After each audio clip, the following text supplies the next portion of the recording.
देश भर के शिक्षा मंत्रियों के साथ बैठक बुलाई। माननीय केंद्रीय रक्षा मंत्री श्री राजनाथ सिंह जी इस बैठक की अध्यक्षता कर रहे थे। केंद्रीय शिक्षा मंत्री, कुछ और केंद्रीय मंत्री, साथ साथ कई राज्यों के मुख्यमंत्री, उप मुख्यमंत्री और कई राज्यों के शिक्षा मंत्री, शिक्षा अधिकारियों के साथ में, बोर्ड के अध्यक्षों के साथ में इस मीटिंग में उपस्थित थे। केंद्र सरकार और मुद्दा जाहिर है कि कोरोना के इस संकट में हम 12वीं के बच्चों का भविष्य अब कैसे तय करें, इसी सवाल पर डिस्कशन था। केंद्र सरकार की ओर से 2 प्रस्ताव राज्यों के सामने रखे गए थे। ये तो सब केंद्र के लोग भी और राज्यों के लोग भी मान रहे थे कि बहुत अभूतपूर्व संकट है और इस संकट में बच्चों की परीक्षा लेना कोई आसान काम नहीं है।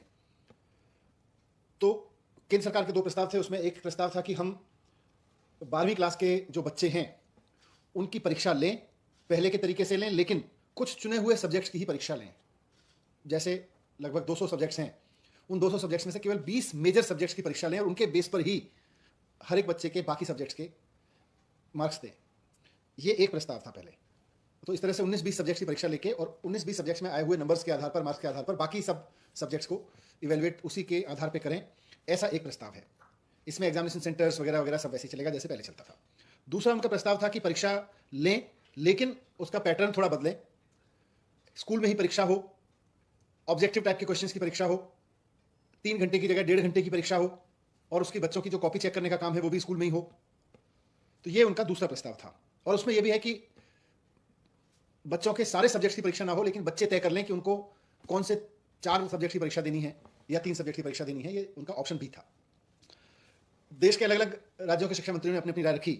पूरे देश में इस वक्त करीब 1.5 करोड़ बच्चे हैं जो 12वीं क्लास में पढ़ रहे हैं। इन 1.5 करोड़ बच्चों के पेरेंट्स, इनके टीचर्स और खुद ये बच्चे सबके सब बहुत उम्मीद भरी निगाहों से सरकारों की ओर देख रहे हैं और खासतौर से केंद्र सरकार की ओर देख रहे हैं कि केंद्र सरकार परीक्षाओं के बारे में कोई निर्णय ले, ताकि 12वीं की जो ये क्लास है ये इतनी लंबी होती चली जा रही है, आगे बढ़ती जा रही है, आगे बढ़ती जा रही है, ये 12वीं की क्लास से आगे उनको बढ़ने का मौका मिले। एक ऐसे समय में ये सब बात हो रही है, आज जो चर्चा हुई, जब हमारे पास रोजाना 2.5 लाख केस आ रहे पूरे देश में लगभग इस समय भी। देश के बहुत सारे गांवों से किस तरह की स्थिति है, किस तरह की बॉडीज मिल रही हैं, वो हम सब मीडिया पे, सोशल मीडिया पे देख रहे हैं। हमारे सामने बार बार ये बात भी आ रही है कि तीसरी वेव भी आ सकती है और ये बात बार बार कही जा रही है अलग अलग सेक्टर से कि तीसरी वेव अगर आती है तो बच्चों को सबसे ज्यादा नुकसान पहुंचाएगी तीसरी वेव।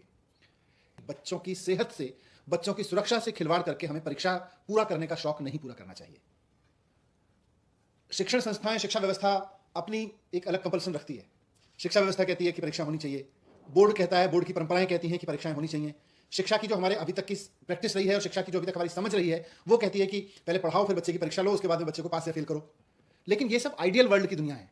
प्रैक्टिकल वर्ल्ड में आज आपके बीच में रोजाना 2.5 लाख लोग कोरोना से संक्रमित हो रहे हैं और तीसरी वेव के बारे में कहा जा रहा है कि बच्चों से आ सकती है, बच्चों में ज्यादा आ सकती है। तो इसलिए सरकार किसी भी तरह की परीक्षा कराए जाने के पक्ष में नहीं है। दिल्ली सरकार ने केंद्र सरकार को भी आज कहा, हम उनको चिट्ठी भी लिख के कहेंगे कि ये दोनों ऑप्शन परीक्षा कराने के ऑप्शन हैं, लेकिन हमारी राय में ये वक्त परीक्षा कराने का नहीं है।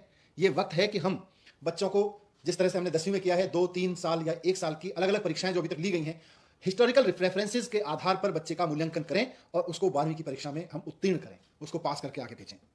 अगर कोई बच्चा कहता है कि मुझे हिस्टोरिकल रेफरेंस के आधार पर पास नहीं होता है, तो जैसा हमने 10वीं में उसको ऑप्शन दिया है कि समय आने पर फिर हम उसकी परीक्षा कराएंगे और उसके मार्क्स को अपग्रेड कर देंगे। अगर कोई बच्चा कहता है कि मेरे नंबर कम आए हैं हिस्टोरिकल रेफरेंस से के आधार पर, मेरे नंबर्स तो ज्यादा आते हैं अगर मैं परीक्षा देता, मुझे परीक्षा देने का अवसर दिया जाए, तो सही समय आने पर उसको परीक्षा का अवसर देके उसके मार्क्स अपग्रेड किए जा सकते हैं। लेकिन 12वीं क्लास का ये कंटिन्यूअस चलना उसके लिए भी खत्म हो, ऐसा हमने प्रस्ताव दिया है।